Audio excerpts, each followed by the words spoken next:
These are three rock and roll legends who hate each other's freaking guts. In 1985, Roger Waters walked away from Pink Floyd, convinced that the band was dead without his creative mind. When David Gilmour and Nick Mason decided to keep touring and recording as Pink Floyd, Waters threw a massive legal fit, dragging his former bandmates into court to destroy their right to use the original name. Decades later, the bitter legal battle turned to pure personal hatred. From public insults on social media to who controls the band's website, Gilmour and Waters have engaged in the nastiest breakup in progressive rock history, leaving the fans all wondering which one's Pink. When Van Halen replaced the crazy wild frontman David Lee Roth with a vocal powerhouse Sammy Hagar in 1985, it launched a petty, decades-long war for Van Halen's legacy. Roth mocked Sammy's image and pop sensibility,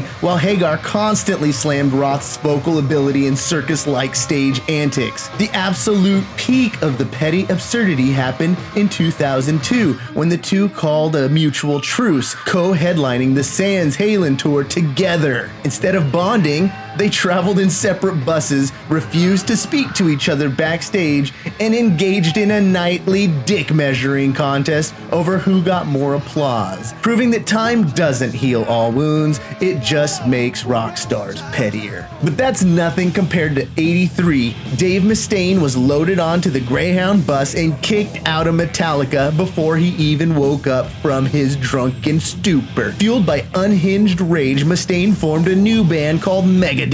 He had one single goal: to be faster, heavier, and bigger than Metallica.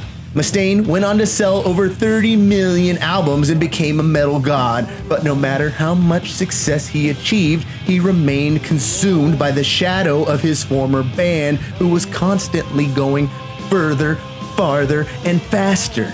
Even after bending the knee to Metallica during the famous Big Four shows appearing to make peace, Mustaine's resentment still burns. Spite can carry you to the top of the metal world, but it can never give you peace. Subscribe and keep on digging.